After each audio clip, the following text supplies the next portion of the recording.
መንፈስን መርምሩ በሚል ርዕስ ነው የምንሆነውና መንፈስን መርምሩ በሚል ርዕስ እናያለን።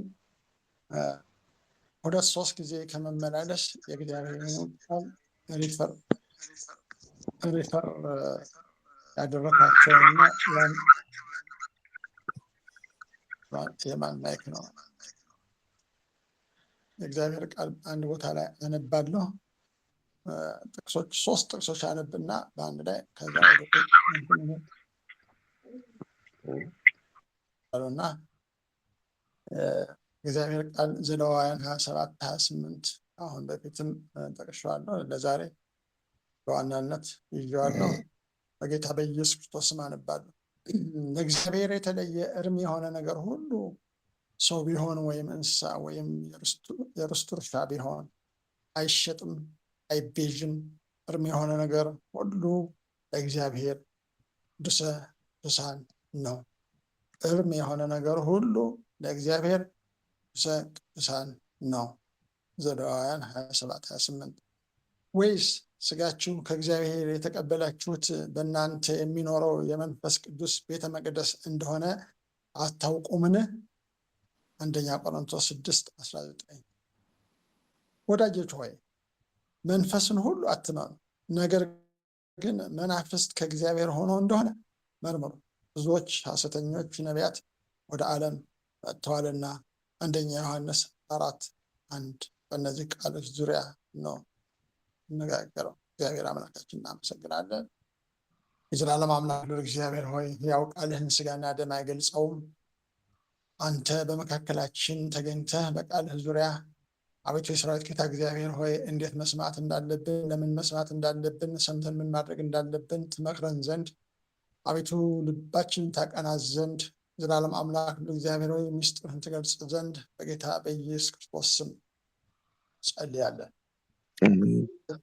የመኖራችን የዘላለም አምላክ ልዑል እግዚአብሔር ምስጢር ምን እንደሆነ እኛ ማን እንደሆን ታሳየን ዘንድ አቤቱ የሰራዊት ጌታ እግዚአብሔር በፊትህ ቀረብን። አንተ እርዳን። ይህንን ቃል እንዳይነገር እንዳይሰማ ወደ ጆሮ እንዳይገባ በልብ እንዳይቀመጥ የሚከላከል በየትኛውም አቅጣጫ የተላከ የመናፍስት አሰራር ሁሉ በጌታ በኢየሱስ ክርስቶስም በዚህ ሰዓት የተከለከለ ነው። ስለምትረዳን ተመስገን። በጌታ በኢየሱስ ክርስቶስ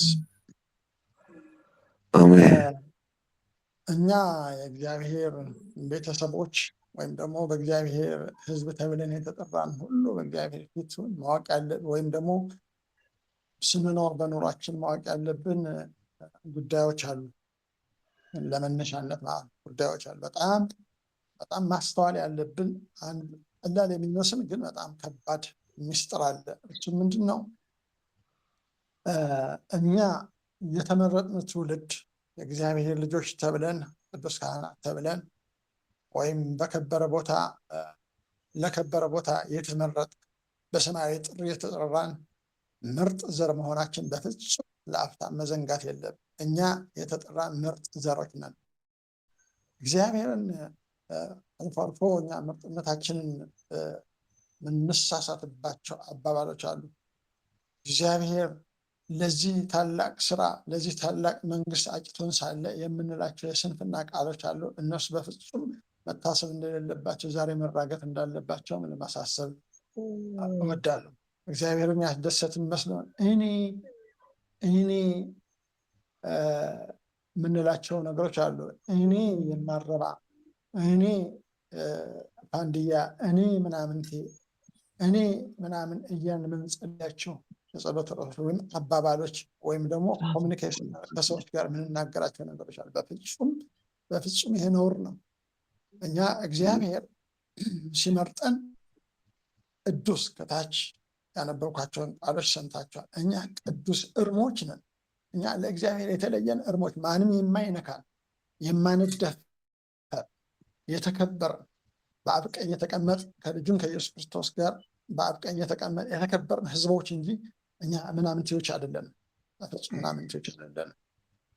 ይህንን ስናውቅ ነው እንግዲህ መንፈስን ለመመርመር እኛ ላለማስነካት ይሄን የከበረ ቤተ መቅደስ ላላስነካት መንፈስን ሁሉ ወደ መመርመር ምን ሄደው የኛ ያለንበትን ስታተስ ስናውቅ። ስለዚህ ይሄ የሚባሉ ነገሮች ለማመናፈስ የሚባሉ ነገሮች በሙሉ በፍጹም ስህተት ናቸው። በፍጹም ስህተት ናቸው። የሚጋነኑም ነገሮች በፍጹም ስህተት ናቸው። የሚጋነኑም አሉ። የሚጋነኑም ቃሎች አሉ። እኔ እንደዚህ አድርጌ እኔ እግዚአብሔር ባሪያ ምናምን እግዚአብሔር ሰራ ላለ ማለት በቃ እኛ ለመስራታችን የምንላቸው የተጋነኑም አሉ፣ የወረዱም አሉ። እኛ በተጠራን ልክ ነን። እኛ ማንነታችን እግዚአብሔር በወደደ ልክ ነው። እኛ ማንነታችን እግዚአብሔር በውስጣችን ከመሆኑ የተነሳ የሚመጣ በዛ ልክ ነን እንጂ አንገንምም፣ ወደታችም አንወርድም። በጥቅሉ ግን እኛ ዘሌዋውያንን ደግሜ ያነባዋለሁ። ለእግዚአብሔር የተለየ እርም የሆነ ነገር ሁሉ ሰው ቢሆን ወይም እንስሳ ወይም የርስቱ እርሻ ቢሆን አይሸጥም፣ አይለወጥ፣ አይሸጥም፣ አይቤዥም። እርም የሆነ ነገር ሁሉ እግዚአብሔር ቅዱሰ ቅዱሳን ነው። እኔና አንቺ፣ እኔ እናንተ ኤክሌሲያና በምድር ያለች ቤተክርስቲያን ለእግዚአብሔር ማደሪያ የተመረጥን እንጂ ሌላ ነገር መቀመጫ አይደለንም። አንሸጥም፣ አንቤዥም። ማንም ሊነካን አይችልም። ኦልሬዲ የእግዚአብሔር ነን።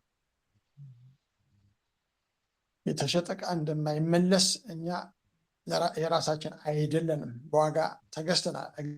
እግዚአብሔር በዋጋ ገዝቶናል፣ በውድ ዋጋ ገዝቶናል። ስለዚህ ይህን ማንነት ይዘን ነው የምንንቀሳቀስም። የምንነጋገራቸው ነገሮች ሁሉ ከእነዚህ መሰረታዊ ሀሳቦች ተነስተን ከላይ የተጠቀሱትን ሀሳቦች እስካሁን የተናገርኳቸው ምክሮች ወይም የእግዚአብሔር ቃል ምክር በመነሳት ማድረግ ያለብን ነገሮች ውስጥ አንዱን ነው ዛሬ የምንነጋገር። ይህም ማን ነው? ማንነታችን እንዳይደፈር የተከበርነው በእግዚአብሔር ቀኝ የተቀመጥነው እኛ ማንነታችን እንዳይደፈር የሚመጣን መንፈስ ሁሉ መመርመር እንዳለብንና እያጠራን መጠጣት እያጣራን መብላት እንዳለብን ለማሳሰብ ታስቦ የተዘጋጀ ነው። ዋናው ዓላማ የዚህ መልእክት ማለት ነው። ዋና ዓላማ ራስን አውቆ ላለማስደፈር ራሳችንን እንድንጠብቅ ጭምር።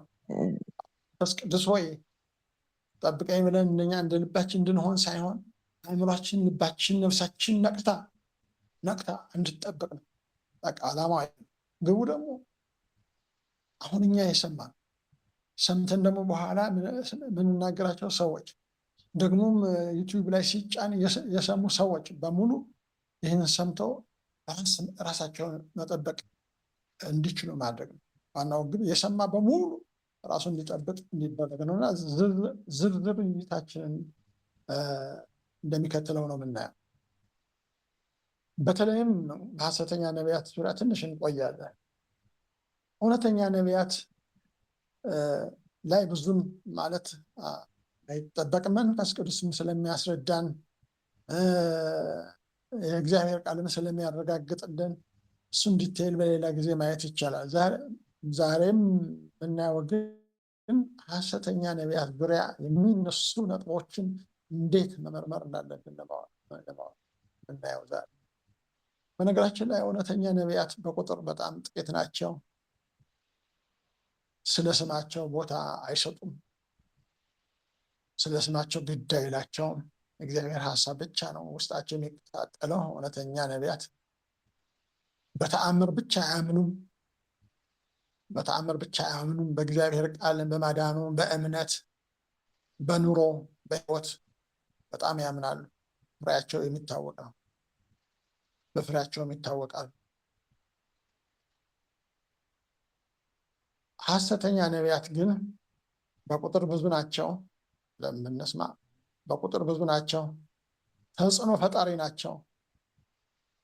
ኢንፍሉዌንሻልስ ናቸው። በነገራችን ላይ በጣም ካሪዝማቲክ ስለሆኑ ተሰጥኦ ስላላቸው በጣም እንትን ናቸው። ተጽዕኖ ፈጣሪ ናቸው። ታዋቂም ናቸው። ፖፕላር ሆናሉ። ሐሰተኛ ነቢያት በጣም ፖፕላር ነው የሚሆነው። እናም ታዲያ እንደዚያ ፖፑላር የሚያደርጋቸው ምን ነው ቢባል ተሰጥኦአቸው ነው። ተሰጥኦአቸው ሳይኮሎጂካል አቋማቸው ከመናፍስቱም ዓለም ጋር ከዛኛ ከጨለማው አሰራር ጋር ግንኙነት ወይም ሊንክ ስላላቸው በድግምትና በሟርት ስለሚንቀሳቀሱ በጣም ብርቱ ስራ ነው የሚሰሩት እና እንደ ዋዛ ምን ሐሰተኛ ነቢይ ብለን ዝም ብለን በቀላል አማርኛ ምንተው አይደለም። በጣም ጥንቃቄ የሚፈልግ ጉዳይ ነውና እኔ ሐሰተኛ ነቢይ ነኝ ብለውም አይመጡምና የበግ ለምድ ለብሰው ስለሚመጡ በውስጣቸው ግን ነጣቂዎች ናቸው፣ ተኩላዎች ናቸው ይላል እግዚአብሔር ቃል ማቴዎስ 7 ላይ ነጣቂዎች ናቸው፣ ተኩላዎች ናቸው። ከነዚህ ተጠንቀቁ ነው የሚለው። ተጠንቀቁ፣ ከነዚህ ተጠንቀቁ። ማቴዎስን 7 እንዳለ ሄደን ብናል ከነዚህ ተጠንቀቁ ነው። ከእሾህ ወይን እንደማይለቀም ከኩርንችት በለስ እንደማይለቀም ከክፉ ዛፍ መልካም ፍሬ እንደማይደረግ ወይም እንደማይለቀም ከሐሰተኛ ነቢያት ምንም እንዳትጠብቁ። ምንም አይለቀም። ይታያል፣ በጊዜው ሞቅ ያለ ነገር ሊታይ ይችላል። ያ የምን ተጽዕኖ እንደሆነ በኋላ ነው እያደር ሲሄድ እያደር እየቀለለ ይሄዳል። የእግዚአብሔር ሀሳብ የእግዚአብሔር የነቢያት አሰራር ሲሆን ግን እውነተኛ ነቢያት አሰራር ሲሆን ግን በጊዜው ባይገባን እንኳ በኋላ እየከበደ ነገሩ እየመጣ በቃ ክብር እያገኘ ሞገስ እያገኘ ነገሩ ወደ ውስጥ እየገባ እየሰራ ይመጣል። ያኛው ግን እንደ እሳት አደጋ ድንገት ነዶ ወዲያውኑ እንደሚጠፋ ማለት ነው። እና መለያ መንገዶች ምንድን ናቸው ታዲያ? ይህን እንዴት እንወቀው ቢባል ለመመርመር የሚነሱት ርዕሰ ጉዳዮች ወይም ኢሹ በነገራችን ላይ ለሰማይ አያደላም። ለሰማይ አያደላም። ለመንግስተ ሰማይ አያደላም።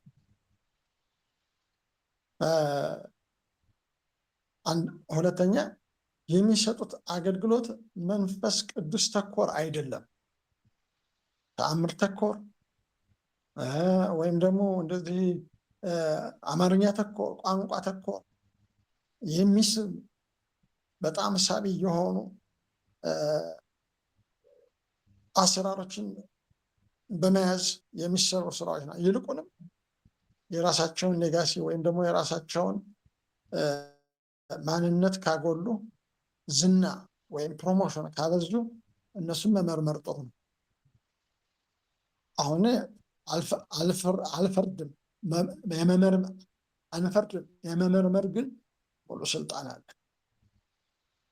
የሚያደርጉትን ሁሉ በግድ ይጭናሉ። የሚያደርጉትን ሁሉ በግድ ይጭናሉ ማለት ምንድን ነው? የሚናገሩት ነገር ህዝቦች እንዲቀበሉት ወይም አሜን እንዲሉት በጣም ይፈልጋሉ። ለምን እንደዛ እንደሚደረግ ልንገራችሁ። ሐሰተኛ ነቢያት ለምን እንደዚህ እንደሚያደርጉ አሜን በሉ፣ አሜን በሉ፣ አይሰማኝም፣ አሜን በሉ፣ አይሰማኝ ማለት ምን እንደሆነ ታውቃለህ? ያስገድዶ አሜን ማስባል ሰው ሲያምን ነው አሜን፣ ወደ ውስጥ ሲገባ ነው አሜን። አሜን ብሎ ግን ሰውየው ወይም ደግሞ ነቢይ ነው የሚባለው ሐሰተኛው ነቢይ አሜን አስብሎ ከሄደ በኋላ የተናገርከው እኮ ያን ጊዜ የተነበይክልኝ የትንቢት ቃል እስካሁን አልተፈጸመ። ምን እንደ ጊዜ አሜን ብለህ የለ እንዴ? አየህ፣ የኑሮ ችግር አለብህ ማለት ነፍስ አልተስተካከለችም ማለት ነው ብሎ አንተኑ ነው የሚከሰው። የክስ ቻርጅ ነው የሚከፍትበት። አሜን አስብሎ የሚያስምሉበት ዋናው ፐርፐዝ ይሄ ነው። አሜን ብልሃል፣ አሜን ብልሃል። ወደህ ዘምተሃል፣ ወደህ ዘምተሃል። ከዘመት ከተቀበልክ ብሎ ለመጫን የሚደረግ ነገር ነውና ጥንቃቄ ይፈልጋል። ግን ይህን አሜን ውስጣችን አሜን ማለት ሳይፈልግ አሜን ማለት ይሄ ግዴታ ነገራችን በግዴታ እግዚአብሔር የፍቅር አምላክ ፈቃድን የሚፈልግ አምላክ ነው። አሜን ሲያስብል ደግሞ አሁን የኛ ልጆች ሲሰብክ አክሌሽያ ላይ አሁን ሲሰበክ አሜን እንላለን። ዋይ አሜን በሉ ተብለን አይደለም። አሜን የምንለው አሜን የሚያስብል የጌታ መንፈስ በከ ስለሚሰራ ነው። ስለዚህ አንድ የሚያደርጉት ነገር ይሄ ነው፣ የምንመረምረው። እንደዚህ ካሉ መመርመር ጥሩ ነው። ሌላው ነገረ ስራቸው ሁሉ ብልጽግና ተኮር ነው። እንቅስቃሴያቸው ከገንዘብ ጋር ከንብረት ጋር ከምን ጋር የተያያዙ ነገሮችን ማግኒፋይ አድርገው የሚናገሩ ከሆነ ኤላቦሬት አድርገው የሚናገሩ ከሆነ ያን ጥያቄ ውስጥ ማስገባት ጥሩ ነው። የእግዚአብሔር ቃል የበረከት ቃል አይመጣም ማለት አይደለም። ይህ ሲባል ግን ትኩረት አቅጣጫቸው በቃ ማዕከል አድርገው የሚንቀሳቀሱት የሚናገሩት ነገር ሁሉ ብልጽግና ተኮር ከሆነ መጠርጠር ጥሩ ነው፣ መመርመር ጥሩ ነው። ጸጋንም በገንዘብ ከሸጡ ይሄ ምንም ጥያቄ ቦልድሊ ይሄ ምንም ጥያቄ የለውም። ጉዳዩ ያለቀ ጉዳይ ነው። ጸጋን በገንዘብ ከሸጡ በገንዘብ ጋር ከተከራከሩ መሸጥ አይደለም፣ ከተከራከሩ ፖስታ እንኳ ሲሰጡ ምንድናት እቺ ብለው ካሉ በቃ ምን ጥያቄ የሌለው እሱ የእግዚአብሔር መንፈስ ተሸክሞ ሳይሆን የመጣው በቃ የንግድ መንፈስ ይዞ ነው የመጣው፣ ለማትረፍ ነው የመጣው። ስለዚህ ትርፍና ኪሳራውን ያሰላል እንጂ እግዚአብሔር ድንቅን ያደርጋል ብሎ አይደለም። ስለዚህ በዚህ ይታወቃል። ምክንያቱም የእግዚአብሔር ጸጋ በነፃ ያገኘ ነው፣ በነፃ ነው የምንሰጠው። ልናገለግል ስንወጣ በነፃ ልናገለግል ነው የምንወጣ። ከዛ እግዚአብሔር አሳስቦት የሚሰጠው አንድ ብርም ብትሆን ቤተክርስቲያን ከሰጠች አንዲት ብርም ብትሆን እግዚአብሔር ይባርካችሁ ያብዛላችሁ ብሎ አመስግኖ ባርኮ መውጣት እንጂ እች ምንድን ለታክሲ ናት ወይስ ለሻይ ናት ወይስ ምን ትገዛለች ዘመኑ ውስጥ የላችሁበትም ብሎ ከተከራከረ ይሄ ምርመራ የማያስፈልገው የተገለጠ ነው። ሌላው ስድስተኛው ህዝቡን ማዕከል አድርጎ ነው የሚንቀሳቀሰው። አብላጫው ህዝብ እንዳይቀየም እግዚአብሔር ምን አለ ሳይሆን አብላጫው ህዝብ እንዲደሰት በሞራል በመጠየቅ አይደል እንዲህ ላድርግ አይደል እሱ ላድርግ ካለ እሱ መንፈሱ መመርመር አለበት። ሰጭ እግዚአብሔር ነው። ነገሮች ሁሉ ምንጫቸው በጎ ነገር ሁሉ ምንጩ እግዚአብሔር ነው፣ ሰው አይደለም። አሁን ደህና ተሻሽለዋል እንጂ ድሮ ምን ይሉ ነበር? ልተንብይልሽ ብሎ ከኪሱ ነው ያወጡት ቢተነብ። መንፈስ ቅዱስ እኮ ሲሰጥህ ልተንብይልህ ብሎ መርጠህ ልትናገርለት አይደለም የሚሰጥ። መንፈስ ቅዱስ በፍቅር ከውስጥ ሲያንቀሳቀስ ሰውየውን ከፊትህ ሲያመጣው ተናገር ሲልህ እንጂ እንዲሁ ዝም ብለህ አንስተህ ሰውየውን አይተህ ስለሳቀ ጥርስ ስለሳየ ወይም ሞቅ ስላለው ስለተንቀጠቀጠ እችን አጋጣሚ ተጠቅሜ ልተንብይ የጌታ ሰው የጌታ ሰው በኢየሱስ ስም ይሄ ከኛ ይራቅ። እንደዚህ አይነት ነገሮች እንዳይሰማ ጆሮአችንን በእውነት እግዚአብሔር ቅድም ጸልያል፣ ጆሮአችን ጸዳ ይሁን። ሰባተኛውና የመጨረሻው ንግግራቸው ያስጨንቃል። ለመሰሎቻቸው ነው እንጂ የሚያስደስተው መንፈሳዊ ለሆነ ሰው ያስጨንቃል። በሆነ በጣም ይጨነቃል። ገጥሟችሁ ከሆነ አላውቅም። ሐሰተኛ መንፈስ በሐሰተኛ መንፈስ የሚያገለግሉ ሰዎች በሚቆሙበት ጊዜ ነፍሳችሁ ትጨነቃለች፣ እጅግ ትጨነቃለች። ይህም አንዱ ምልክት ነው። አንድ ምንመረምርበት አንዱ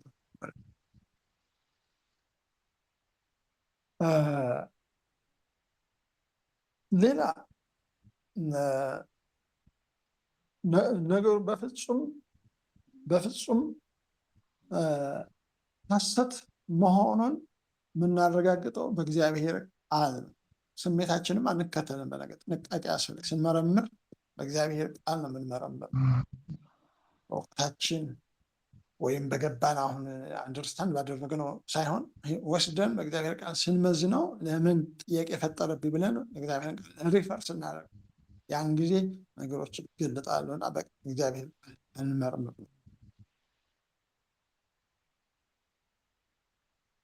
በዛም አነሰም ጭቅጭቅ ወይም ደግሞ ከእኛ ወይም ደግሞ ከሰሚዎች ጋር የሆነ ክፍተት መፈጠር የለብን። ሰላም ነው፣ ሰላማዊ የእግዚአብሔር ነገር ሰላማዊ ነው። የእነሱ ነገር ሲሆን ግን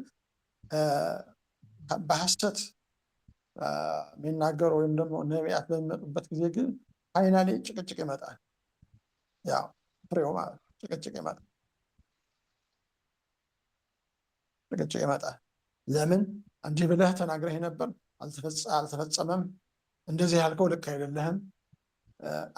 ወንድምና ወንድም ራሱ አይ ግን እኮ ስብከቱ ትክክል አይደለም እንደ አይባልም። ስብከቱ ትክክል ነው አውቆ ጠላት እንደዛ ነው የሚያደርገው።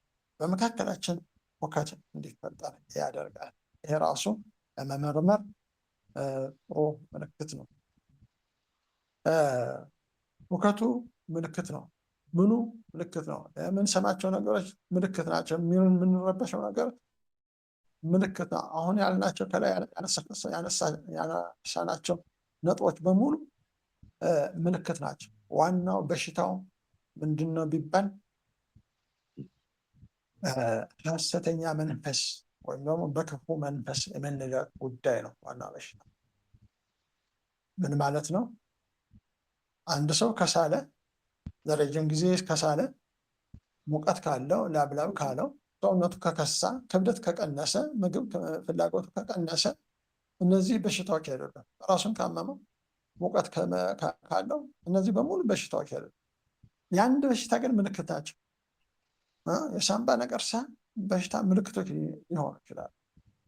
ወይም ደግሞ መሳል፣ ራስ ምታት፣ ማስነጠስ፣ እነዚህ በሽታዎች አይደሉም፣ ምልክቶች ናቸው። ምልክቶች ናቸው። ስለዚህ ምልክቶችን ስናይ በሽታው ምን እንደሆነ መለየት ቬሪሲም ምልክቶች ማለት ሐኪም በሽታውን ለማወቅ ምን ያደርጋል? ታሪክ ይወስዳል። የት ነበርክ? እንዴት ነበርክ? ቤተሰብ ይላል። ከዛ በኋላ እንዴት ነው የሚያደርግህ? ምን ይሰማሃል ብሎ ይጠይቃል። ከዛ ምልክቶቹ ወዴት እንደሚወስዱት ያይና የገመተውን በሽታ ያስቀምጣል። በጣም እርግጠኛ ለመሆኑ ላቦራቶሪ ያዛል። ላቦራቶሪ ውጤት ሲመጣ ነው በቃ ትክክል ሆኖ ያገኘዋል። በላቦራቶሪ ውጤት በጣም እርግጠኛ ለመሆን ሰውየው በሽተኛውን በጣም እንዲያምን ለማድረግ ላቦራቶሪ ኢንቨስቲጌት ይሰራል። እና በመንፈሳዊ ዓለም ላይ ወስደን ቃሉ ላይ ስናስቀምጥ ቃሉ የሚሰጠን ውጤት ነው ለእኛ ሪዛልት ነው። ቃሉ የሚሰጠው ውጤት መንፈስ ቅዱስ በውስጣችን የሚያስቀምጠው የመንፈስ መረጋጋት እርሱ ነው ብለን ስንረጋጋ ያ ነው ውጤቱ። ስለዚህ እውነተኛ ነቢያትን ግን ስናያቸው አንደኛ የነፃነት እንቅስቃሴ ያለ ማገልገላቸውን እንጂ ቀጥሎ ስላለው ስሌት ውስጥ አይገቡም። በእነሱ ነው እንደመደቡ። ሐሰተኛ ነቢያት ነገራችን አንደመድም። እውነተኛ ነቢያት እንቅስቃሴያቸው የነፃነት ነው። ንግግራቸው የመነዳት ነው። ቃል የሚያመጡት ቃል የጊዜው ቃል ነው። ልብን የሚነካ ቃል ነው። በአንድ ቃል ለሁሉም ሰው የሚበቅ ለሁሉም ሰው እንደገባው የሚታደድ የሚቆረስ ቃል ይዞ ይመጣል። ያ ቃል ሰዎችን ሁሉ ያንቀሳቅሳል። እነዛ ሰዎች እነዚህ እውነተኛ ነቢያት እነዚህ ወንድሞች ማገልገላቸውን ቀጥሎ ስለሚሆነው ነገር ምንም ቦታ የለም።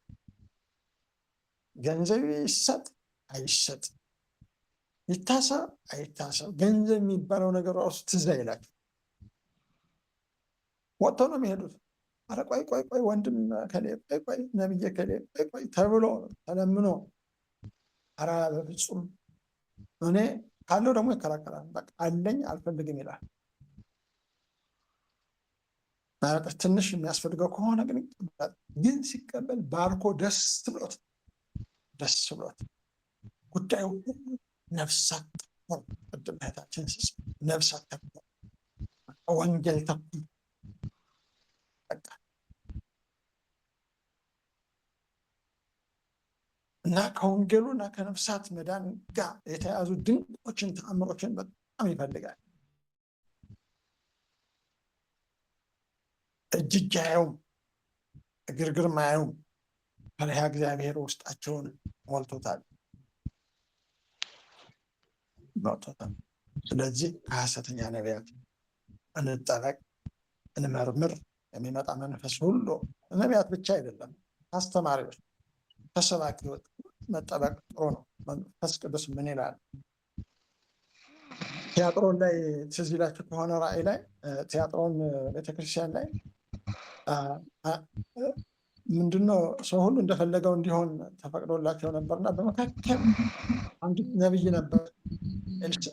ኤልዛቤል ብሏት አላለም? ዮሐንስ ኤልዛቤል በነበረችው በድሮዋ በብሉይ ዘመን በነበረችው ኤልዛቤል ምሳሌ ነው ያስቀመጠውና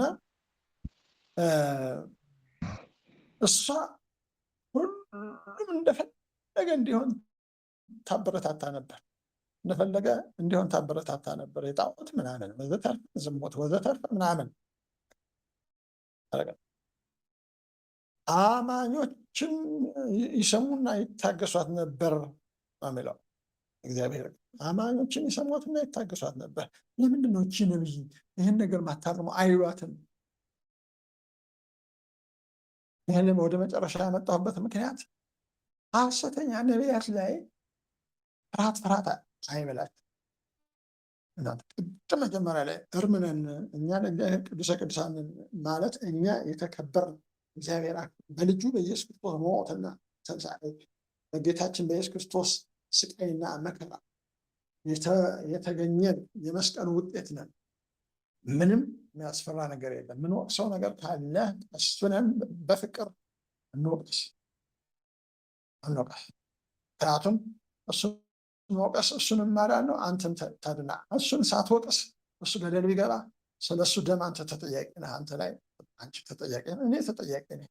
ኖ ማለት ያስፈልጋል። አሁን ይህን ቃል በፊታችሁ ይዤ ባልቀርብ ተጠያቂ ነህ፣ ከአሁን በኋላ አልጠይቅም። ቢያንስ አትርሻለሁ። ምን ማለት ነው? ይህን እንደ ምሳሌ ነው ማለት ነው። ስለዚህ እውነተኛ መንፈስን ሁሉ አንመን፣ ምንመርምር። ቤተክርስቲያን መንፈስን ሁሉ አትመን። ቤተክርስቲያን ዝም አትበል። ቤተክርስቲያን የምትመሩ ሰዎች ዝም አትበሉ። ኃጢአተኛውን ኃጢአተኛ፣ እግዚአብሔር የሚወደውን ውደዱ፣ እግዚአብሔር የሚጠላውን ጥሉ። እግዚአብሔር የሚወደውን እንውደድ፣ እግዚአብሔር የሚጠላውን እንጥላ። እንመርምር። እኛ የተከበርን እንደ ማንም አይድፈረ እንደ ማንም ድርዬ ማንም የበግ ለምድ ለብሶ ማንም ተኩላ መጥቶ እኛን ሊነካን በፍጹም ሊደፍረን አይገባም። ለዚህ ደግሞ ዋናው መሳሪያ ምንድን ነው? ጸሎት፣ እግዚአብሔር ለማንበብ፣ ድምፁን መስማት፣ ምክር መስማት፣ ቃል መስማት፣ ስብከትና አንጥሮም መስማት። እነዚህ ነገሮች ብናደርግ እንተርፋለን። ኢየሱስ ጌታ ነው። እግዚአብሔር ይርዳን።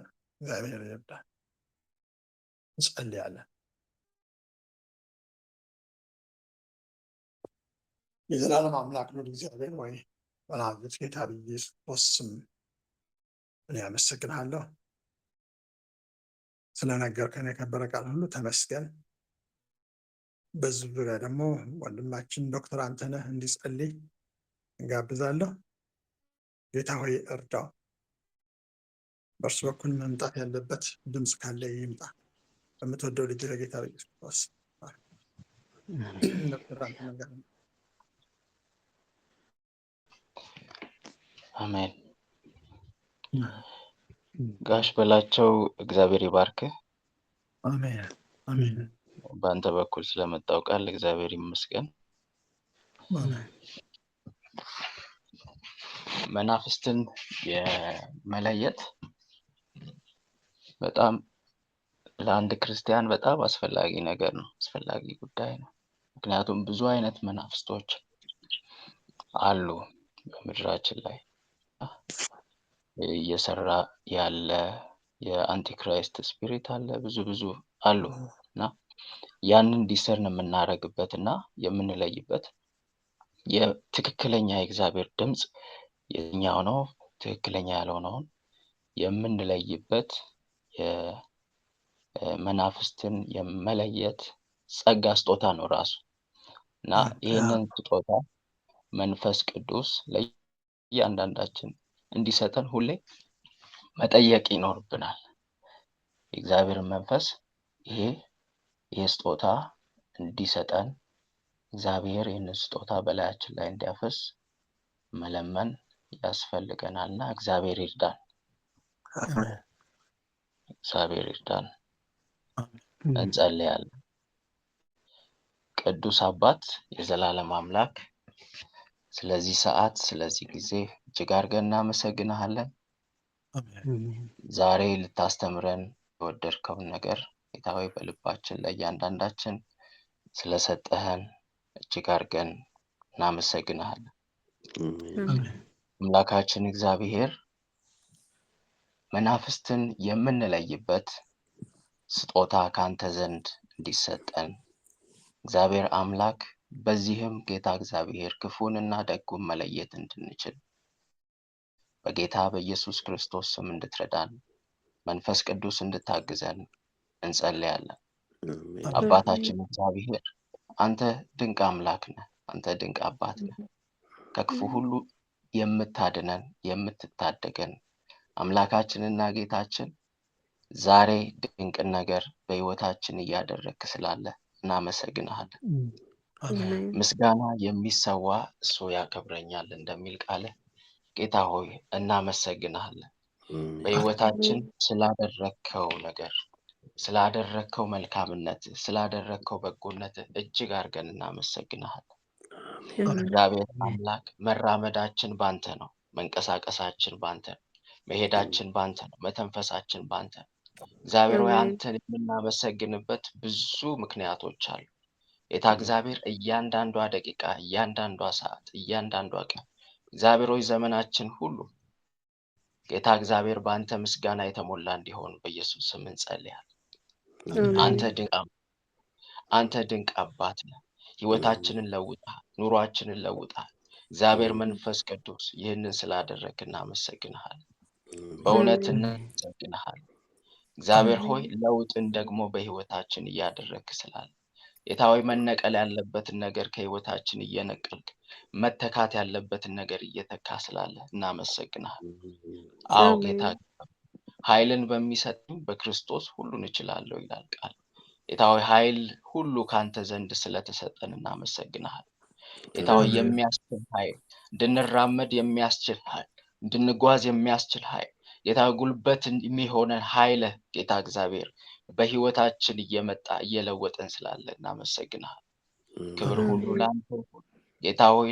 ለወንድሞቼ ለእህቶቼ ብርታት እንድትሆን አቅም ጉልበት እንድትሆናቸው ጌታ ሆይ ነገሮችን ሁሉ ጌታ ሆይ በማመዛዘን ጌታ እግዚአብሔር ነገሮችን የሚያዩበት አንግል ጌታ እግዚአብሔር ለየት ባለ መልኩ ማየት እንዲችሉ በጌታ በኢየሱስ ስም እንድትረዳቸው እንጸልያለን። አባት እግዚአብሔር ይህንን ጸጋ ለእያንዳንዳችን ስለሰጠህ እናመሰግንሃለን።